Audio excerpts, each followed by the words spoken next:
Man, I think I'm nailing it right out of the gate. I just got to make sure I turn that off. Look at this weird purple orb that I'm looking at.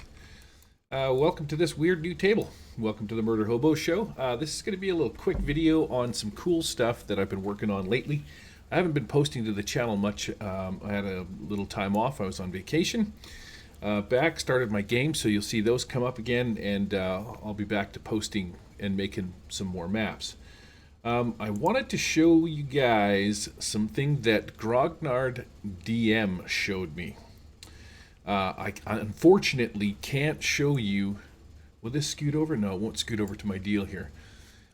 He sent me a link, copy link URL, but when I go to the workshop and I hit the browse button and it pops up, I get a whole lot of Control V. Let's scoot over to the old right monitor.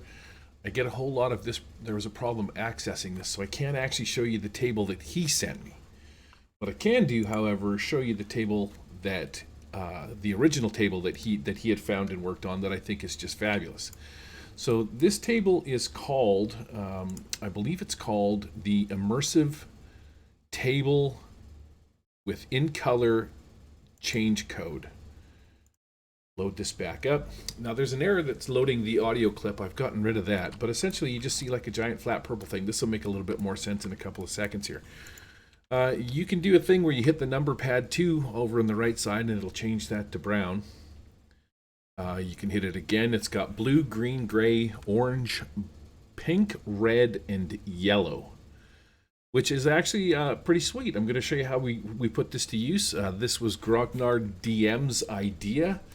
He sent me a table that he plays with, and I modified his table to. He sent me a table that he plays with using OneWorld. He'd got it working with that, and I modified it to my likings, and I've uploaded it. So hopefully there'll be a working version of it. I'll post the links. Here's the table, immersive lighting room. I think this is the one. I'm going to show you a couple of things here.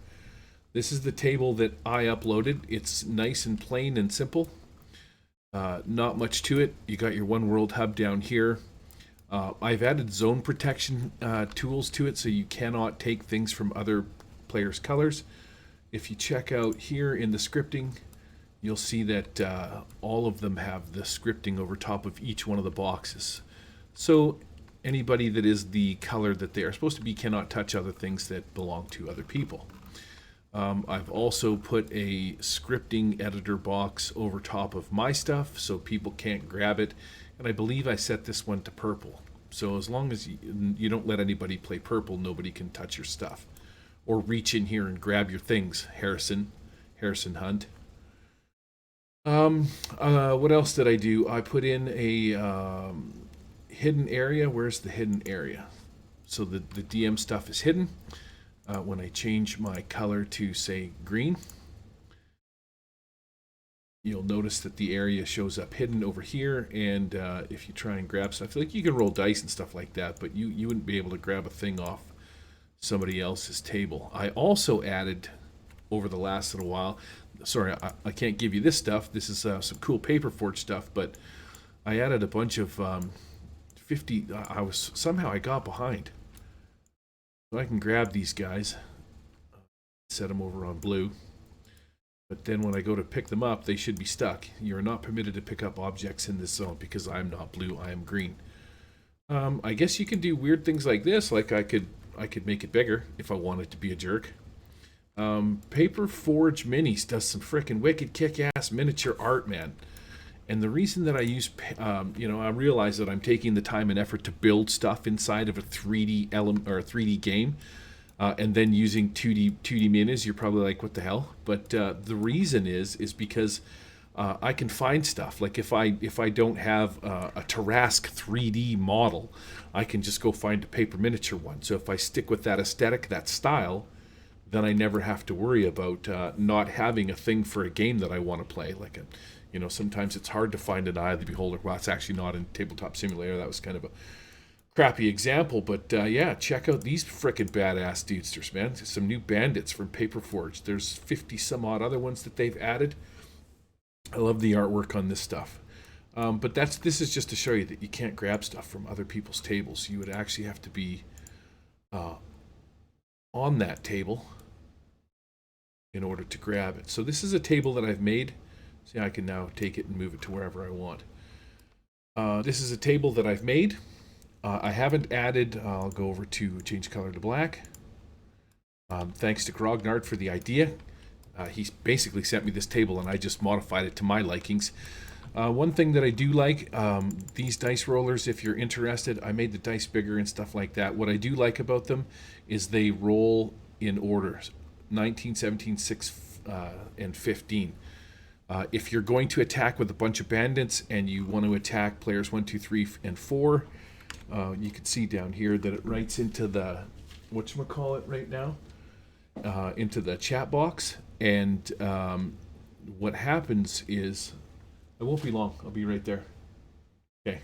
What happens with this is that if you were to attack, say, with 4 bandits, if it did it in sequential, like 1, 2, 3, 4, the highest number would always hit player 4. So your player 4 would take an ass kicking all the time. So it's best to go non-sequential.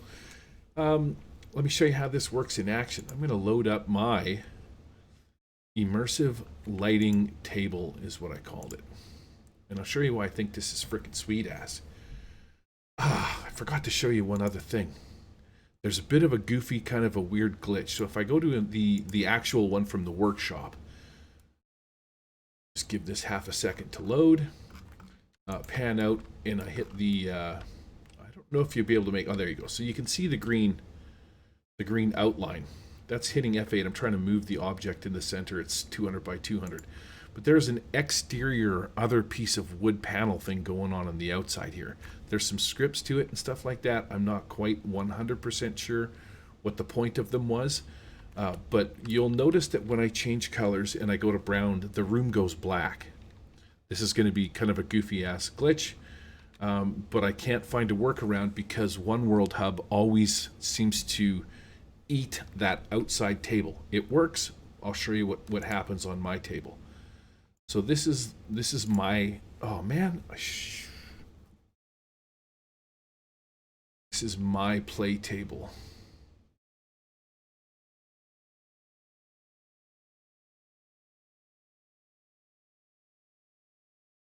Finish. There we go. Loading complete. Scooch out. You will see when I hit F8 that I have the 200 by 200 piece, but there is no longer an outside exterior piece. Why I like this and why I think it is a cool idea is because right now, so this is set to gray. It looks decent enough. When I load up my One World, and let's say I load up my town of New Haven, I can hit the build button on this, pull up my town. As soon as it loads, yep, there you go, finish buildings. Now here's what happens. When I hit 9 on my keyboard, it goes white as opposed to black like the other one. I think that has something to do with the outside piece, but I'm not smart enough to keep it in here. So I've loaded a yellow colored table, and now when you zoom in, you'll notice like it's almost as if this is the part of the world that you can see, and the rest of it brings that idea that, I don't want to say immersion, but that's the name of the table, but it gives you the sense that the landmass goes beyond just the confines of the table, which I think is pretty sweet. So if I was to show you another example of what I'm talking about, if I clear this and I go to, I want to clear this and I want to go to See All. I got a map called Battle of Audacity. And I used Zovia's map. So when I smash this button and I load this map, you can see that it is obviously it's a pirate ship. There was a big battle going on here. I think this map is from the 2nd or 3rd edition, but it's finished, right? So now if I step back and I go to look over here, I want to load blue. So I'm going to load the blue scene. Then when it's all said and done, this is why I like this table. I know they don't perfectly match, but in my mind they don't have to. It's almost as if the table becomes the rest of the ocean, or the lake or whatever, right? Which I think is pretty sweet. You load up a forest map or something like that, and you make it go green, and it's like the world sort of continues on into the darkness. I like that. That's the sense that I get out of it. So, yeah, it's kind of a cool looking deal. There's nothing to look down on the ground or underneath any kind of table or anything like that. I thought it was fantastic. I was super happy. Thanks to the GROGNARDDM for showing me this. I'm going to be using this in my tables. I spent a little while setting it up. So I have uploaded this version or the other version to the workshop. It is called Immersive Lighting Room with One World and Zone Protection Tool. That's it for that piece. The other piece too is I play index card role-playing game. Recently there was a 2E quick start, my bad. And said quick start changed some of the rules. For example, we used to have basic weapons, guns, or no, not guns, magic and ultimate. I think I have the other ICRPG character sheet here. It's not that one, it is this one. Pop it up beside the original. Then scooch that there, and then I'll just zoom out a little bit and show you both of them. So this was the original one. You still have your strength, dex, con, all that stuff. But on the bottom where the effort section is, it just had basic. Let me get rid of that so that it doesn't appear when I mouse over it. Basic, weapon, magic, and ultimate. Now we have basic, weapon, and tools, guns, energy, magic, and ultimate. So some stuff has changed as far as that goes. I added the spell burn stuff up to the top up here to make it look a little bit different. So you have the timer counters for stuff like that. Here's your hearts. These little check marks fill in, which is pretty nice. Defense, you can click on, defense might be buttons. Yeah, there you go. You just hit it off to the side. 10 is your minimum. Count your hero coins. Count your death and dying rounds.